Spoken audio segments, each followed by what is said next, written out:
Welcome to The Explainer. Today, we're going to completely flip the script on a really common medical measurement. You know the one, you've probably had it checked dozens of times at the doctor's office. Yeah, your blood pressure. But instead of just viewing it as this cold clinical number, we're going to look at some truly fascinating insights that reframe it as something entirely different. We're going to start looking at it as your very own emotional barometer. Before we actually get into the mechanics of all this, I want you to just take a breath for a second, really check in with your body. When you hear the phrase blood pressure, what instantly comes to mind? Do you think of it as just an old person's disease? Like some clinical diagnosis you only need to start worrying about way later in life? Well, you're not alone. That's a super widespread assumption all over the globe. But today, we're dismantling it entirely. So let's introduce a massive paradigm shift right out of the gate. The pervasive myth out there is that blood pressure is purely this clinical disease that only affects the elderly. But the absolute fact? It's actually a completely natural, emotional, and physical response that affects literally everyone. Yes, youth included. It's basically your body's active, real-time reaction to your daily life, your diet, and crucially, your stress. Okay, to really grasp why your emotions affect your pressure so much, we first need to look under the hood. We have to understand the actual science of what's happening inside your blood vessels. Think of your heart like an engine. When blood gets pumped out, it naturally pushes against your blood vessel walls. It hits what we call vascular resistance. You know that top number your doctor reads out? That's your systolic pressure. It's the upper measurement taken right at the exact moment your heart contracts. It's the active, squeezing phase of your internal engine, powerfully pushing blood throughout your whole system. And then, of course, we have that bottom number, the diastolic pressure. This is the lower measurement, and it's taken when the heart actually relaxes and fills back up with blood between beats. You can think of it as the crucial resting phase of your engine. See, these two numbers, they aren't just arbitrary medical grades. They are a direct, live read of your heart's natural rhythm, the active push and the relaxed fill. Now that we know how the engine works, the absolute crucial key here is understanding how our everyday feelings actively hijack or, on the flip side, soothe those very mechanics. Here is the ultimate takeaway from all this. Your blood pressure physically alters based on whatever emotional state you're in right now. It is not static, not at all. It's a highly dynamic dashboard indicator. It stems directly from our evolutionary fight or flight mechanism. So when you experience stress, your autonomic nervous system immediately kicks in. Adrenaline floods your system, and your blood vessels physically react and constrict the very second you feel that pressure. This really perfectly illustrates the stark physical contrast between a stressed mind and a peaceful mind. Look at what happens when you experience anger, anxiety, or fear. Your body responds immediately by physically spiking your blood pressure to handle what it thinks is a threat. But, conversely, when you're experiencing joy, peace, and calm, your blood pressure stays perfectly balanced.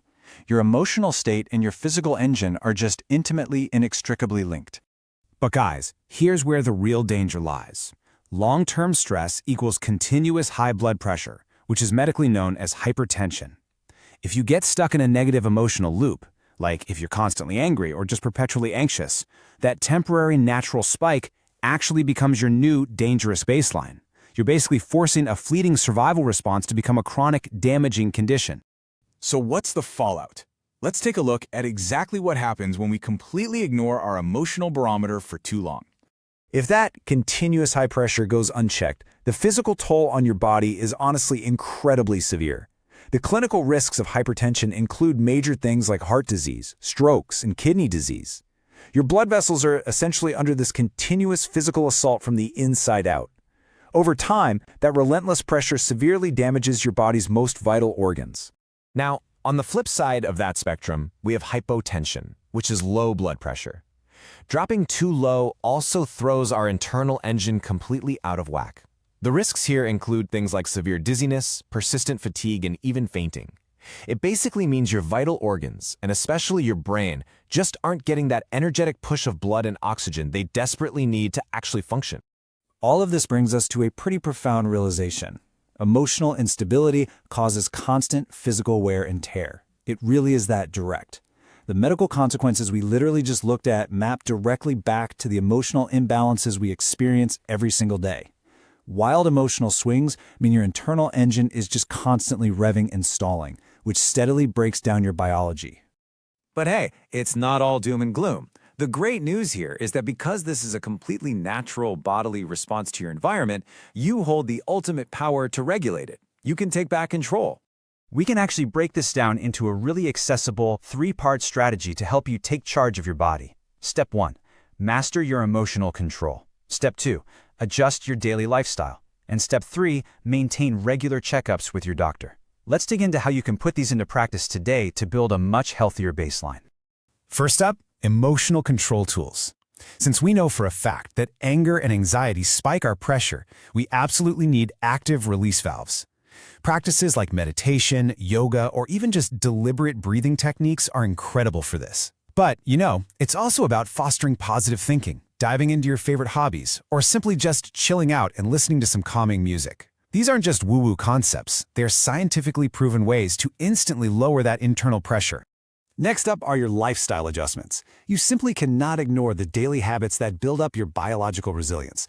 We're talking about a balanced diet, regular exercise, and getting ample sleep. These are your foundational pillars. Think about it. When your engine is well-rested and running on premium fuel, your body is significantly better equipped to handle emotional spikes without pushing into the danger zone. As we wrap up this explainer, I really want you to internalize this core idea. Blood pressure is not a disease, but a reflection of your emotions and lifestyle. That is the massive paradigm shift here. If we stop viewing it merely as some inevitable disease that just happens to us and start treating it as a real-time reflection of how we live and feel, we take all the power right back into our own hands. So, I'm going to leave you with this thought to mull over. What will you do to balance your barometer today? Seriously, are you going to try 5 minutes of deep breathing? Or maybe just go for a nice walk and listen to some music? The choice is entirely yours. Thank you so much for joining me for this explainer. If you found this breakdown helpful and want to keep learning right alongside us, please make sure to subscribe, like, and share. Catch you next time.